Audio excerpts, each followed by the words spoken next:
개방형 혁신, 참 멋진 말인데요. 보통 기업들은 신제품을 개발하거나 신기술을 개발할 때 처음부터 끝까지 독자적으로 하는 경우가 많습니다. 그래야 혼자 오롯이 과실을 독차지할 수 있으니까요. 근데 이렇게 되면 비용도 많이 들고 위험도 크지만 무엇보다 오래 걸린다는 문제가 있습니다. 요즘처럼 고객들의 요구사항이 빨리빨리 변하는 시대에 신제품이 늦게 출시되면 출시되자마자 구식이 돼버리는 거죠. 그럼 방법은 하나밖에 없습니다. 남들이 이미 어느 정도 개발해 놓은 것을 가져다가 시작을 하는 거죠. 이처럼 외부의 기술과 자원을 가져와서 혁신을 달성하는 것을 개방형 혁신이라고 부릅니다. 외부에서 가져오기도 하지만 내 것을 외부로 내보내기도 하고요.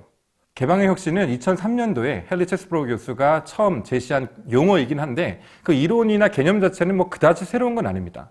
그럼에도 불구하고 지금까지도 여전히 주목받고 있는 것은 폐쇄형 혁신이라고 불리는 기존의 방식과 전혀 반대인 패러다임의 전환을 의미하기 때문입니다. 신제품 개발이 가장 오래 걸리는 산업 중에 하나가 제약산업입니다. 신약 개발을 하려면 실험실에서 후보 물질을 찾는 데만 해도 몇 년이 걸리고요. 임상시험에 들어가서 1상, 2상, 3상까지 다 하다 보면 10년이 훌쩍 넘어갑니다. 문제는 그 10년이라는 기간 동안 열심히 개발했음에도 불구하고 중간에 다른 기업이 비슷한 약을 출시하게 되면 말짱 도루묵이 되는 거죠. 유한양행이 최근에 폐암 치료제인 레이저 티닙 글로벌 3상에 들어간다는 뉴스를 봤는데요. 이 약은 유한양행이 독자적으로 만든 것이 아닙니다. 국내 한 신약 개발 전문 기업으로부터 10억 원의 후보 물질을 가져와서 공동으로 개발을 하고 임상을 수행을 한 것이죠. 약의 효과가 좋아서 글로벌 제약사인 얀센과 1조 4천억 원의 기술 수출 계약을 맺게 됩니다. 간단하게 생각하면 1,400배가 넘는 대박을 낸 거죠. 수익도 수익이지만 더 중요한 건 10년이 걸리는 개발 시간을 5년으로 단축을 했다라는 데 있습니다.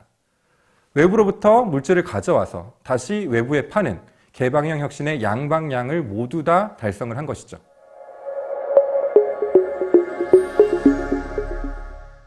사실 유한양행의 사례는 얼마 안 되는 성공 사례 중에 하나입니다. 2000년대 중반부터 개방형 혁신 바람이 불면서 우리나라 대부분의 대기업들이 너도 나도 개방형 혁신을 하겠다고 뛰어들었는데요. 사실 생각보다 그렇게 주목할 만한 성과는 없습니다. 또 그럴 것이 말이 쉽지 현장에서는 개방을 하기가 쉽지 않거든요. 당장 같은 회사 옆 부서랑도 개방이 잘 안 되는데 다른 회사와 개방과 협력을 한다? 쉽지가 않고요. 직원들 입장에서도 그렇습니다. 그동안 열심히 투자를 해서 노력해서 뭔가를 개발하려고 했는데 잘 안 됐어요. 그랬는데 외부에서부터 가져와서 성공을 했다? 그러면 입지가 어떻게 될까요? 그러다 보니까 성공 사례들이 거의 없고 이론도 죽어가나 싶었는데 갑자기 개방형 혁신 2.0이 등장합니다. 죄다 이런 식이죠.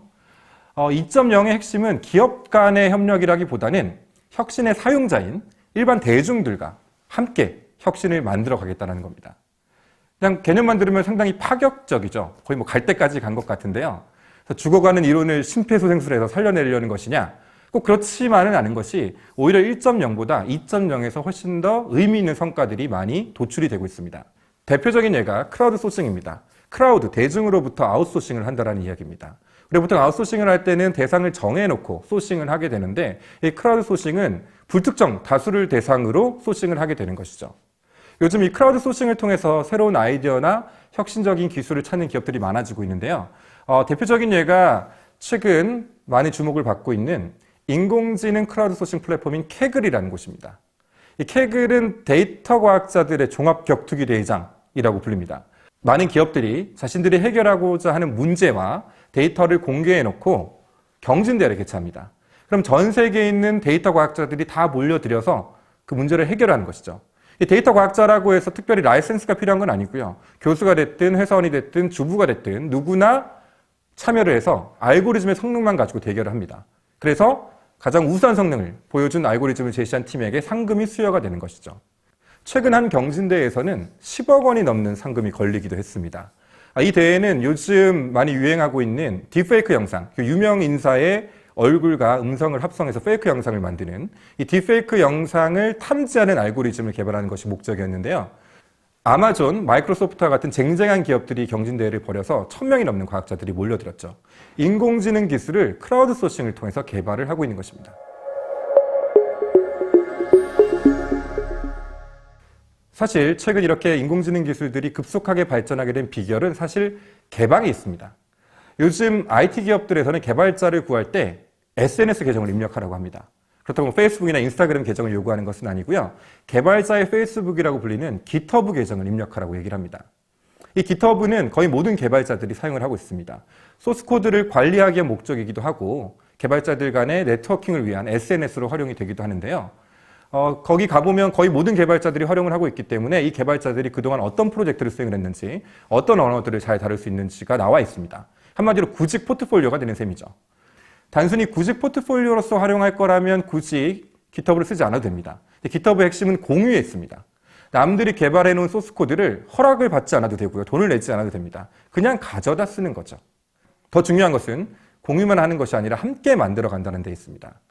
깃허브는 오픈소스 프로젝트의 성지라고 부릅니다. 수많은 오픈소스 프로젝트들이 진행이 되고 있고요. 그 프로젝트에 참여를 해서 소스코드의 오류를 잡는다라든가 아니면 소스코드를 개선해서 제안을 하기도 하고 그 제안이 채택이 되면 내가 짠 코드가 반영이 된 소프트웨어가 출시가 되는 거죠. 이렇게 많은 사람들이 함께 개발에 참여하기 때문에 소셜 개발이라고도 부릅니다. 요즘 알만한 인공지능 기업들은 대부분 본인들이 개발한 소스코드를 다 깃허브에 공유를 하고 있습니다. 최신 알고리즘을 개발한 연구자들도 논문을 발표한과 동시에 깃허브의 소스코드를 모두 다 공개를 합니다. 예전처럼 감추고 혼자 쓰지 않습니다. 더 좋은 아이디어, 더 좋은 성능을 얻기 위해서 다 같이 개방하고 협력해서 만들어가는 거죠.